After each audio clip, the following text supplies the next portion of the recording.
Comment éviter d'être contaminé par le coronavirus? Lavez-vous régulièrement les mains.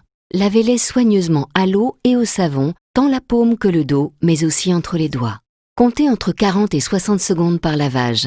Toussez ou éternuez dans le pli de votre coude et utilisez toujours des mouchoirs en papier. Jetez-les dans une poubelle fermée. Évitez autant que possible de vous toucher le visage, en particulier le nez et la bouche, avec les mains.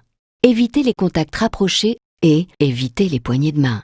Prenez soin de vous, mais aussi des autres. Bonjour chers élèves. Aujourd'hui nous sommes lundi, le 11 mai 2020. Qu'est-ce que nous avons étudié la fois passée en SM, en éducation civique et morale? Nous avons étudié la défense des droits humains. Citer quelques juridictions.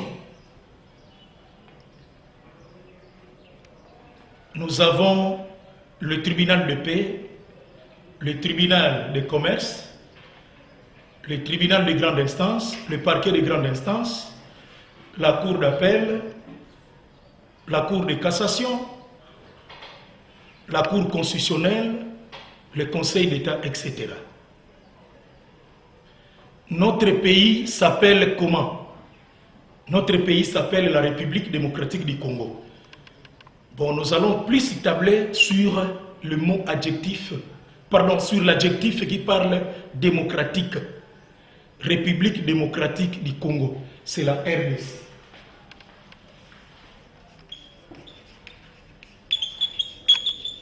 La République démocratique du Congo. Mot adjectif démocratique vient de quel mot? L'adjectif démocratique vient du mot démocratie. Donc en d'autres termes, il y a une république en Afrique qui parle de la démocratie, qui porte le nom du Congo. Donc c'est la signification de la RDC, la République démocratique du Congo. Pour aujourd'hui, nous allons parler en long et en large sur la démocratie.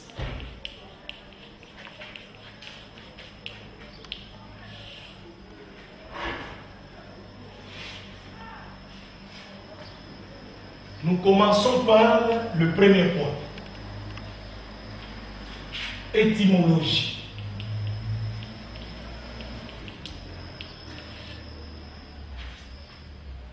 Sur le plan étymologique, la démocratie ou mot démocratie vient de deux racines grecques.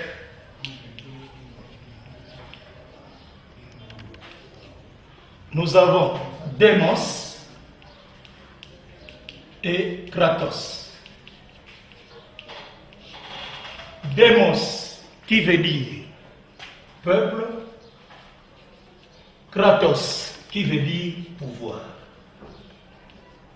ou règne, ou encore gouvernement. Partant de son étymologie, nous pouvons définir la démocratie comme étant le pouvoir du peuple.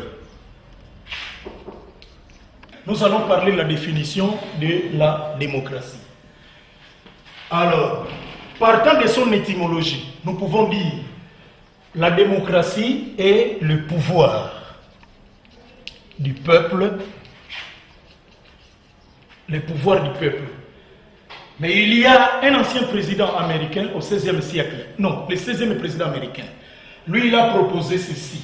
Il ne s'est pas arrêté sur le pouvoir du peuple comme étant la démocratie. Il est allé plus loin.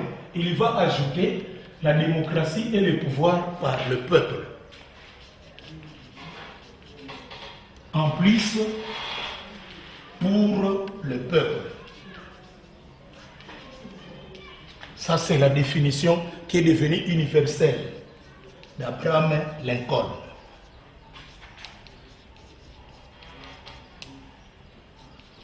Le 16e président des États-Unis.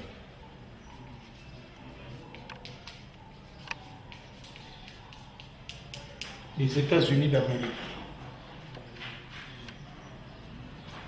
Qu'est-ce qu'il voulait dire par là? Il voulait dire la démocratie et le pouvoir du peuple. Je souligne cette phrase. Je souligne cette proposition.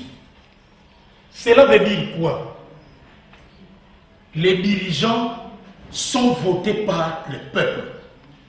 Ça sur le plan étymologique. La démocratie et le pouvoir du peuple, les dirigeants sont votés par le peuple. Non, plutôt ici, on peut dire la démocratie et le pouvoir du peuple. Le pouvoir provient du peuple. Seul le peuple qui donne mandat aux dirigeants. Par contre, deuxième proposition, la démocratie et le pouvoir par le peuple. Ici, Abraham Lincoln veut nous dire que grâce au peuple qu'on peut devenir président de la République, ou autorité ou dirigeant. Grâce au peuple qu'on peut devenir dirigeant. Pour terminer, la démocratie et le pouvoir pour le peuple. Là, Abraham Lincoln va nous dire, une fois vous êtes dirigeant, une fois vous êtes élu par le même peuple, et vous serez obligé de travailler pour les intérêts de ce même peuple. Voilà la définition universelle de la démocratie. La démocratie peut aussi se définir comme étant la loi de la confrontation des idées. La démocratie peut aussi se définir comme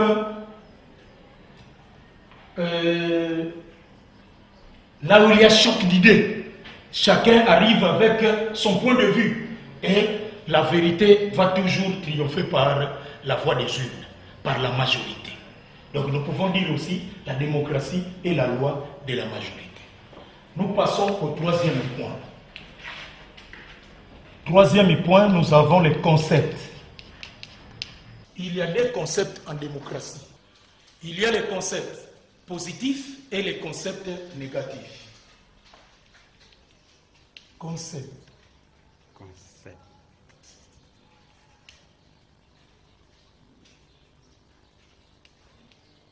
Négatifs et les concepts positifs. Nous allons parler du concept négatif.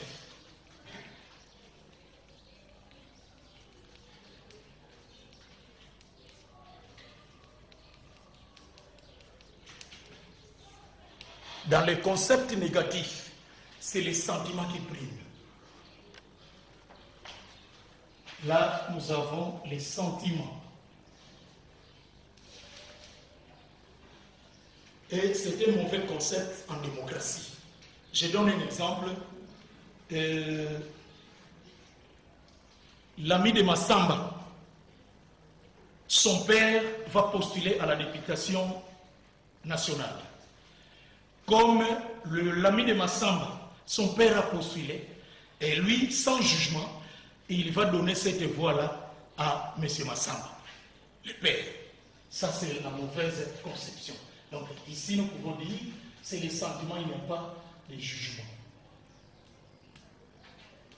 Il n'y a pas de raison. En d'autres termes, nous pouvons dire, c'est l'esprit moutonnier.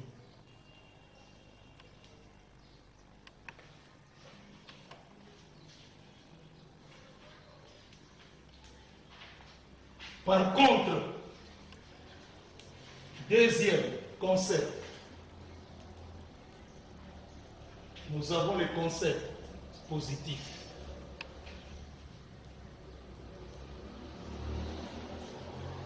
Ici, c'est la raison. C'est le raisonnement, c'est le jugement. Je donne un exemple.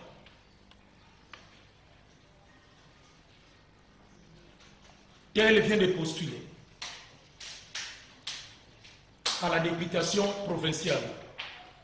Il faut d'abord, celui qui a postulé, puisse comprendre le travail qui lui attend en cette matière. Est-ce que si je donnais ma voix à X candidat, est-ce qu'il sera en mesure de défendre la province? S'il peut défendre la province, là je donne ma voix. Mais s'il ne sait pas défendre la province, là je ne sais pas donner ma voix. Donc il y a les jugements. Ça c'est les concepts positifs. En quatrième lieu, il y a ce qu'on appelle les facteurs démocratiques. Les facteurs démocratiques. Il y en a trois facteurs démocratiques. Premier facteur, il y a ce qu'on appelle la philosophie des Lumières. La philosophie des Lumières. Deuxième facteur,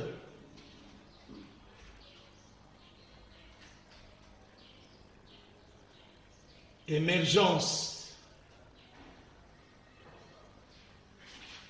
de nouvelles théories sociales. Troisième facteur,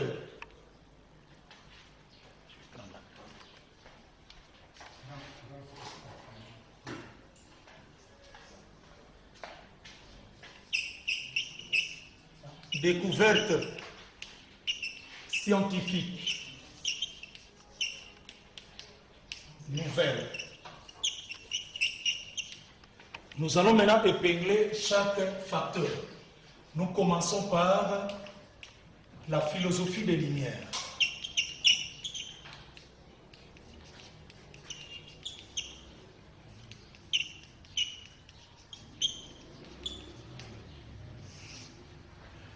Dans la philosophie des Lumières, ici, on reconnaît les droits et libertés des citoyens qui exaltent les droits et libertés des citoyens. En démocratie, les droits et libertés des citoyens sont reconnus. Ça, c'est dans le premier facteur. Deuxième facteur de la démocratie, nous avons émergence de nouvelles théories sociales.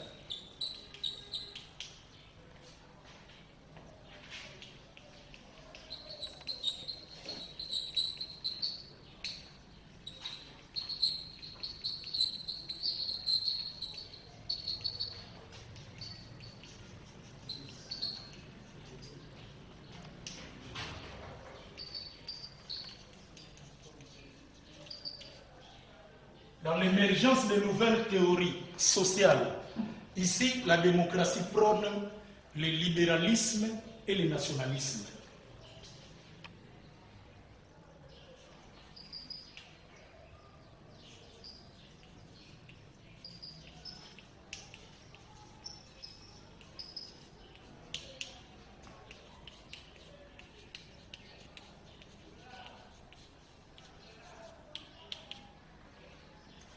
Enfin, troisième facteur, nous avons les découvertes scientifiques nouvelles.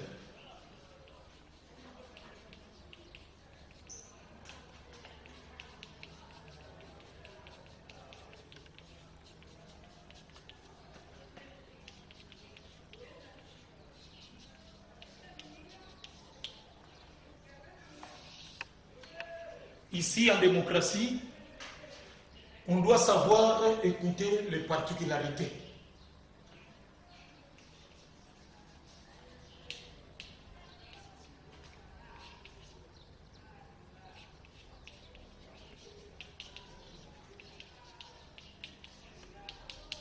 Il faut savoir écouter les autres, constitue aussi un facteur démocratique.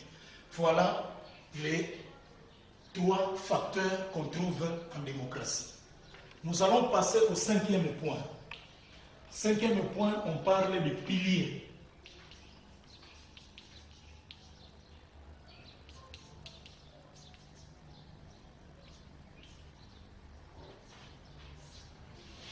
Il y en a cinq.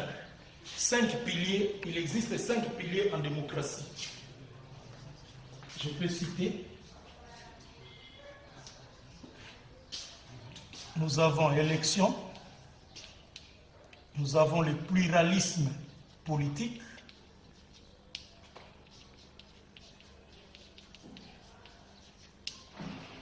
nous avons l'Assemblée législative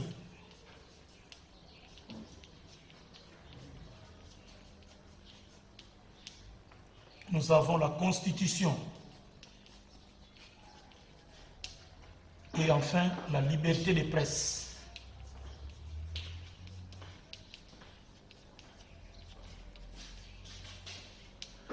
Concernant l'élection, qui est le premier pilier en démocratie, un dirigeant ne peut pas dire, une personne ne peut pas se permettre de dire que voilà, moi je suis le président de la République. La seule voie pour accéder à ces postes, c'est l'élection.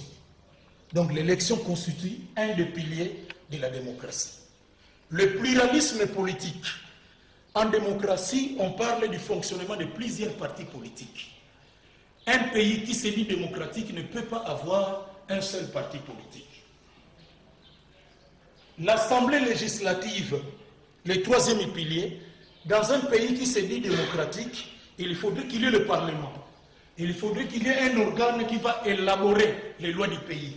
On appelle ça l'Assemblée législative. Cas d'espèce de notre pays, chez nous, nous avons deux chambres du Parlement. Nous avons le Sénat qui est la chambre haute et l'Assemblée nationale qui est la chambre basse. Pourquoi on appelle le Sénat chambre haute? Parce que le Sénat examine les matières traitées au niveau de l'Assemblée nationale. Et pourquoi on appelle l'Assemblée nationale chambre basse? Parce que à l'Assemblée nationale, les députés nationaux examinent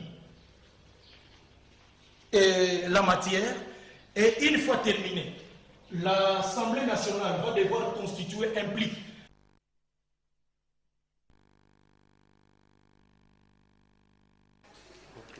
Cinquième point, les piliers ou les institutions de la démocratie. Il y en a 5. Nous avons l'élection, nous avons le pluralisme politique, on peut citer l'Assemblée législative, la Constitution et la liberté de presse. Parlons du premier pilier, l'élection. Nul ne peut se présenter, nul ne peut s'autoproclamer pour dire que voilà, telle date, il devient président de la République. Telle date, il devient gouverneur. Ça ne se fait pas comme ça en démocratie. En démocratie, on ne s'autoproclame pas. Il faut passer, pour diriger, il faut passer par la voie électorale, par la voie des élections, qui est le premier pilier. Deuxième pilier, le pluralisme politique. Dans un pays qui se dit démocratique, on ne peut pas parler d'un parti politique. Il faut parler plutôt de plusieurs partis politiques en fonction. Troisième, assemblée législative. Il faudrait qu'il y ait un parlement, c'est-à-dire une chambre ou deux chambres qui vont devoir élaborer les lois du pays. Les cas d'espèce de notre pays, nous avons un parlement avec deux chambres, le Sénat et l'Assemblée nationale. L'Assemblée nationale est appelée chambre basse parce que les députés nationaux traitent des questions, traitent des problèmes. À leur tour, ils forment un colis, un pli, un procès verbal qui est envoyé ou à la chambre haute qui est le Sénat. Le Sénat, à son tour, va devoir revisiter, va devoir examiner ce qui a été traité au niveau de la chambre basse. Voilà pourquoi on appelle Sénat chambre haute et l'Assemblée nationale chambre basse. Quatrième pilier, la Constitution. Il faudrait que le pays soit doté d'une constitution, d'une loi fondamentale. Cinquième élément, cinquième pilier, la liberté de presse. Il faudrait que la presse fonctionne en toute liberté. Nous passons maintenant à l'avant-dernier point. Là, nous allons voir quelques valeurs démocratiques. Sixième point. Nous avons les valeurs, quelques valeurs démocratiques. Nous pouvons citer quelques valeurs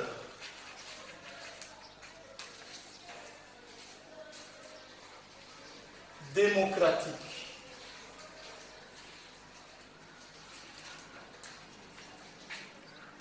Nous avons la justice. En démocratie, la justice doit faire son travail.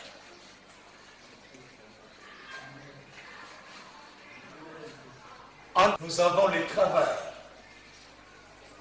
Avec le travail, il y a le développement. Troisième valeur, l'égalité des citoyens. Nous sommes tous égaux devant la loi. Il n'y a pas de grands citoyens, il n'y a pas de petits citoyens. Quatrième valeur, le respect de la vie. La vie est un élément sacré. On ne peut pas badiner avec la vie de quelqu'un. La vie est un droit. Autre valeur, la tolérance. Il y en a plusieurs. Et la tolérance, on s'écoute, on se discute et on s'écoute. Il faut savoir écouter l'autre. Nous pouvons ajouter autre valeur, la participation. La participation constitue aussi une valeur. Lorsque nous sommes appelés dans le bureau de vote, il faudrait qu'il y ait un engouement. Il faudrait que le peuple se dirige vers le bureau de vote. Parce que le vote change les donnes. Après les valeurs, il y en a plusieurs. Le dernier point, nous avons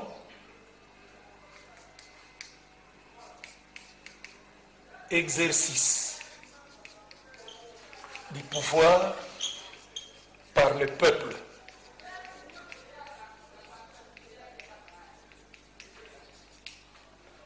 Comme j'ai parlé de la participation, maintenant nous allons pénétrer cela. Vous allez remarquer que le peuple exerce le pouvoir, son pouvoir de deux manières. Premièrement, il y a ce qu'on appelle exercice direct.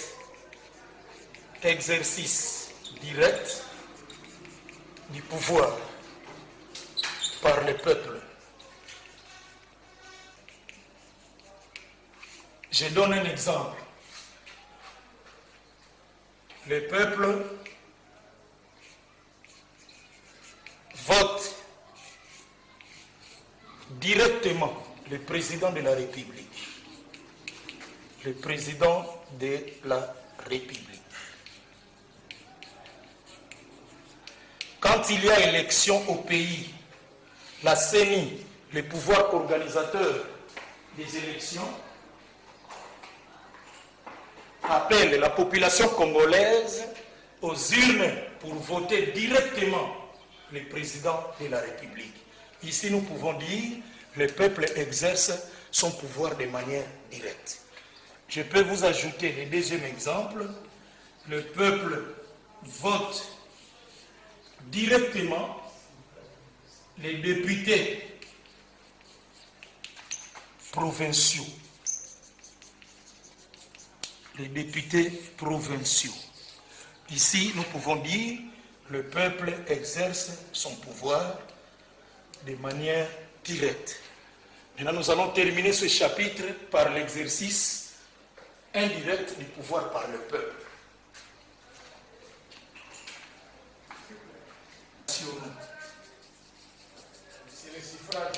Oui, au suffrage universel.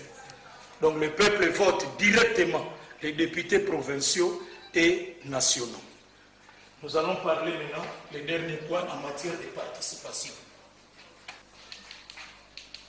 Exercice indirect du pouvoir par le peuple. Quand on parle indirect, nous faisons allusion à l'intermédiaire.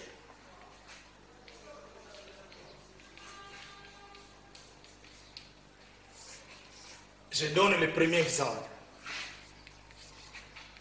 La population du Congo central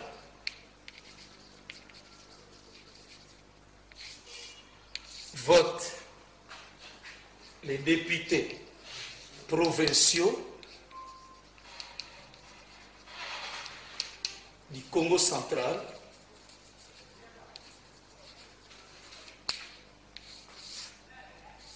Je vais prendre la clé de couleur.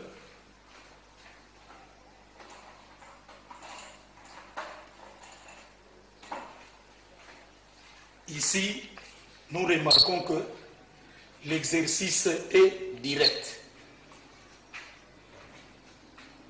Les députés provinciaux du Congo central, à leur tour, votent. Les gouverneurs et vice-gouverneurs. Ici encore, nous remarquons l'exercice du pouvoir est direct. Alors la conclusion sera quoi? La population du Congo central a voté indirectement le gouverneur Atou et le vice-gouverneur Justin Louem. Ici nous pouvons dire l'exercice est indirect. Le deuxième exemple. Et parler. Et sénateur. Sénateur du Congo central.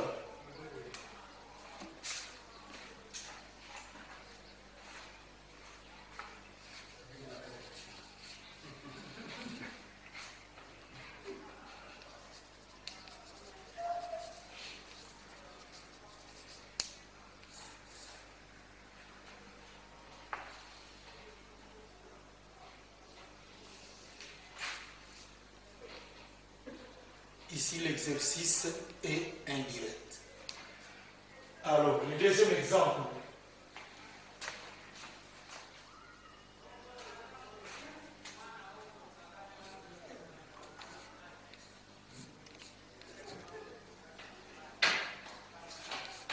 Population de la commune de Matadi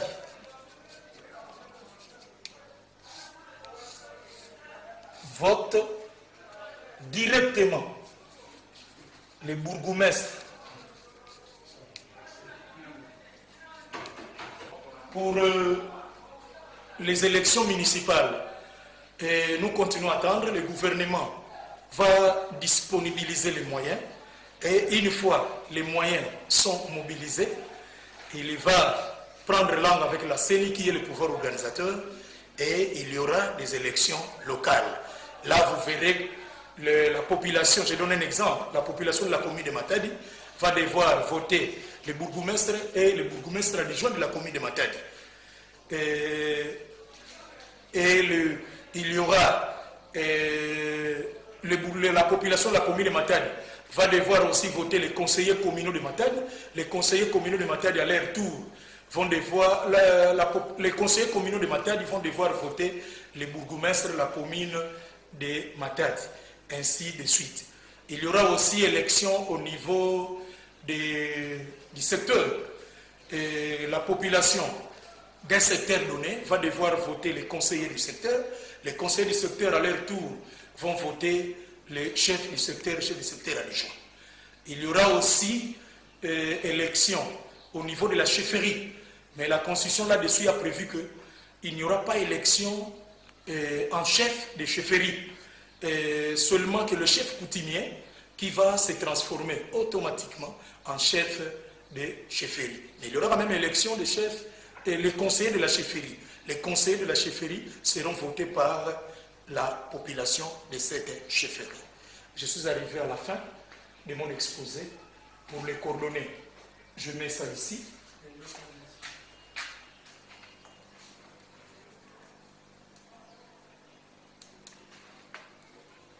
Plus 243